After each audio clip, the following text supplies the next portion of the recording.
के एक्शन के बाद भीख मांगने को मजबूर हो गया और पहुंचा अपने दोस्त चीन के पास। कटोरा लेकर गिड़गिड़ाने लगा है पाकिस्तान। चीन से 10 अरब युआन की मांग की है।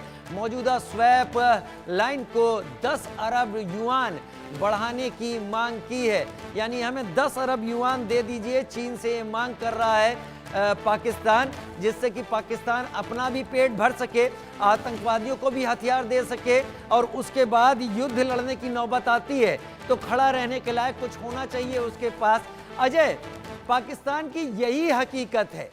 पाकिस्तान न्यूक्लियर हथियारों की बात करके बस दुनिया को यह बताने की कोशिश करता है कि हालात बिगड़ सकते हैं। असलियत में पाकिस्तान के पास ऑप्शन नहीं बचा है कि वो मांग के अपना पेट भर सके, मांग के अपनी जरूरतें पूरी कर सके। राजीव, बिल्कुल आप सही कह रहे हैं। जिस तरीके से आप देखें तो पाकिस्तान के मौजूदा हालात में अगर बात करें तो आपको याद होगा कुछ समय पहले तक जब पाकिस्तान में कोविड आया था तो कोविड के चलते पाकिस्तान का क्या हाल था। उसके बाद हमने देखा जब वहाँ के लोग जो हैं वो लगातार पैसे के लिए मोहताज थे, राशन के लिए गोलियां खा रहे थे, एक दूसरे के जो गाड़ियां थी उनको लूट रहे थे। वहां पर बिजली को लेकर संकट जो चल रहा था उसमें हमने देखा। और इस बीच जब जंग की बात आएगी तो पाकिस्तान के पास और कोई ऑप्शन नहीं बचता। चीन के पास वो गिरवी जो है पाकिस्तान के किसी और हिस्से को रख सकता है, इससे ज्यादा पाकिस्तान के पास कोई ऑप्शन नहीं है। और इसीलिए पाकिस्तान एक बार फिर चीन पहुंचा है और 10 अरब युआन की मांग की है। अब मिलते हैं या नहीं मिलते हैं, या फिर ये कहा जाए कि पाकिस्तान और चीन के बीच में क्या डील होती है, ये देखना पड़ेगा। चीन इस मामले में बहुत चालाक है और चीन हो सकता है पाकिस्तान का जो हिस्सा पाकिस्तान के कब्जे वाला कश्मीर का हो या बलूचिस्तान का वो हिस्सा जहां पर चीन ने अपनी इन्वेस्टमेंट्स की हैं, हो सकता है चीन वहां पर पाकिस्तान से कुछ और दस्तावेज जो है अपने नाम करवा ले या उस इलाके को परमानेंट अपने पास रखने की बात करे, क्योंकि शी जिनपिंग इस मामले में बहुत होशियार हैं। वो अपनी विस्तारवादी नीति का इस्तेमाल करके पाकिस्तान को इसी तरह से आगे खोखला करने का जो उनका प्लान है उसमें लगे हुए हैं। आप सही कह रहे हैं। और पाकिस्तान बिना किसी सोच के, बिना किसी बात के ऐसी चीज़ों पर हाँ करने के लिए इसलिए आगे बढ़ सकता है क्योंकि उसे पैसों की ज़रूरत है जो पैदा करने के लिए उसके पास लोग नहीं हैं। लेकिन मैं इससे हटकर आपके सामने बात करता हूं।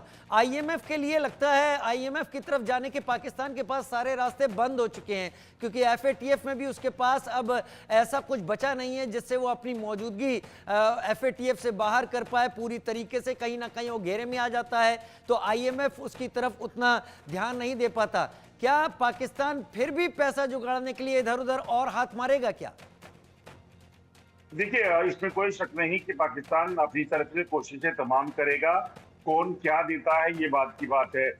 दूसरी चीज आईएमएफ की आपने बात कही, या आईएमएफ में जो लगातार पहुंचता है मदद के लिए, इस चीज को हमें समझना पड़ेगा राजीव की आईएमएफ में भी दुनिया के जब बड़े देश जिसमें अमेरिका है, रशिया है, सऊदी अरेबिया है, बाकी देश जो हैं वो अगर बताएंगे कि पाकिस्तान पे जो अब हमले की अगर तलवार लटक रही है तो उसके पीछे की वजह क्या है, तो फिर पाकिस्तान को वहां क्या कहेगा कि क्या मैं हाफिज सईद को नहीं दे रहा हूँ वहां पना।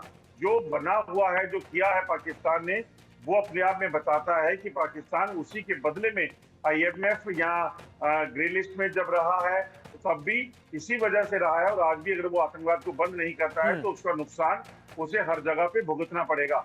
बहुत शुक्रिया अजय, हमारे साथ जुड़ने के लिए इस एनालिसिस के साथ आपका। उधर बढ़ते हैं आगे। पहलगाम हमले के बाद लोगों में भारी नाराजगी है। लोग लगातार पाकिस्तान पर एक्शन की मांग कर रहे हैं। इंडिया न्यूज की टीम नौशेरा पहुंची, जहां से सेना ने सर्जिकल स्ट्राइक कर पीओके में आतंकी लॉन्च पैड नष्ट किए थे। वहीं यहां पर लोग भी एक्शन